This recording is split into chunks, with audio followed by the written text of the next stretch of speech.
తమిళనాడు రాజకీయాల్లో కీలకంగా మారిన టీవీకి అధినేత విజయ్ రాజకీయ జాతకాన్ని విశ్లేషించిన జ్యోతిష్యుడు రాధన్ పండిట్ అలియాస్ వెట్రివేలు ఇప్పుడు తెలంగాణ రాజకీయాల్లో హాట్ టాపిక్ గా మారారు. ఈ రోజు రాధన్ పండిట్ తెలంగాణ రక్షణ సమితి అధ్యక్షురాలు కవితతో సమావేశం కావడం రాజకీయ వర్గాల్లో ఆసక్తిని రేకెత్తిస్తోంది. వీరిద్దరి భేటీకి కారణం ఏంటి? రాజకీయంగానే ఈ సమావేశం జరిగిందా లేక మరేదైనా అంశంపై చర్చించారా అన్న దానిపై తెలంగాణలో చర్చ జరుగుతోంది. ఇక తమిళనాడు నుండి తెలంగాణ వరకు రాధన్ పండిట్ వ్యవహారం పొలిటికల్ సర్కిల్స్ లో ఆసక్తికరమైన చర్చకు దారితీస్తోంది. ఇక కవితతో ఆయన భేటీ వెనుక అసలు మతలబేంటన్నది ఇప్పుడు సస్పెన్స్ గా మారింది.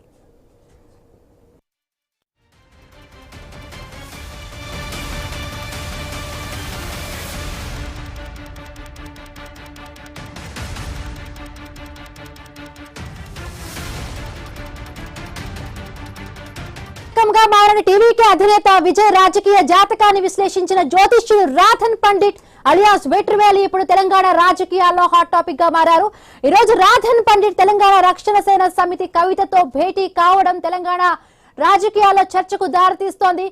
ఏ విధంగా అయితే విజయానికి ఈ జ్యోతిష్కుడు ఎంత ముఖ్య కారణమో మనం చూసాం. ఆయనకి అసెంబ్లీలో కూడా ఒక చోటు కల్పించారు. ఆ తర్వాత కూడా ప్రతిపక్షం డిఎంకే నుంచి వచ్చిన కొన్ని విమర్శలతో కూడా ఆయన కూడా పక్కన పెట్టిన పరిస్థితి. బట్ ఇప్పుడు వెట్రి ఎందుకు తెలంగాణకు వచ్చారు, ముఖ్యంగా కూడా కవితను ఎందుకు కలిశారు, వీరిద్దరి భేటీ వెనుక ఇంకా అసలు కారణం ఏదైనా ఉందో, రాజకీయంగానే ఈ సమావేశం జరిగిందా అనే ప్రశ్నలు కూడా ఇప్పుడు వస్తూ ఉన్నాయి.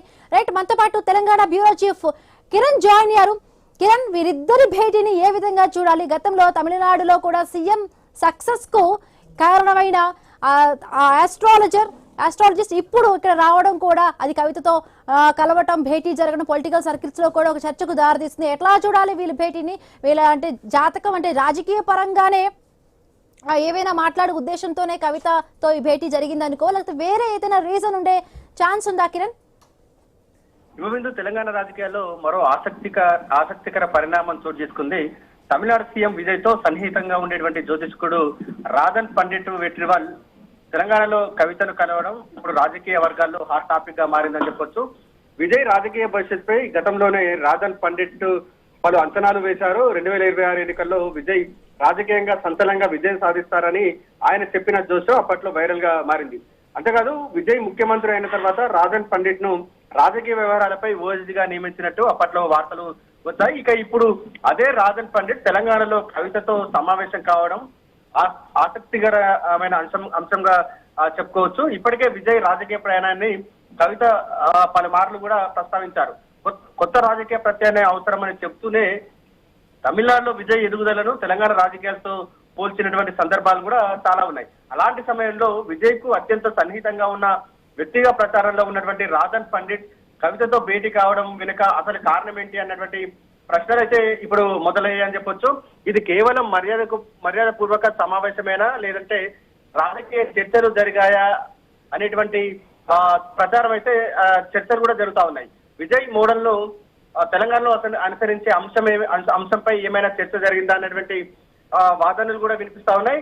కవిత భవిష్యత్తు రాజకీయ అడుగులపై కూడా జాతక పరంగా సలహాలు తీసుకుంటున్నారా అనేటువంటి ఒక చర్చ కూడా సాగుతుంది. ప్రస్తుతం ఈ భేటీకి సంబంధించినటువంటి పూర్తి వివరాలు అధికారికంగా బయటికి రాలేదు. కానీ కవిత కొత్త రాజకీయ వేదికను బలోపేతం చేసుకునే ప్రయత్నంలో ఉన్నటువంటి సమయంలో ఈ సమావేశం జరగడం మాత్రం అత్యంత ప్రాధాన్యతను సంతరించుకుందని కూడా చెప్పొచ్చు. ఏదేమైనా రాధన్ పండిట్ కవిత భేటీ ఇప్పుడు తెలంగాణ రాజకీయాల్లో కొత్త చర్చకు తెరలేపిందని చెప్పొచ్చు. ఈ భేటీ వెనుక అసలు మతలబ్ ఏంటన్నది ఇప్పుడు పొలిటికల్ సర్కిల్లో హాట్ టాపిక్ గా మారిందని చెప్పొచ్చు. Himabindu. Right, thank you Kiran, thanks for the updates.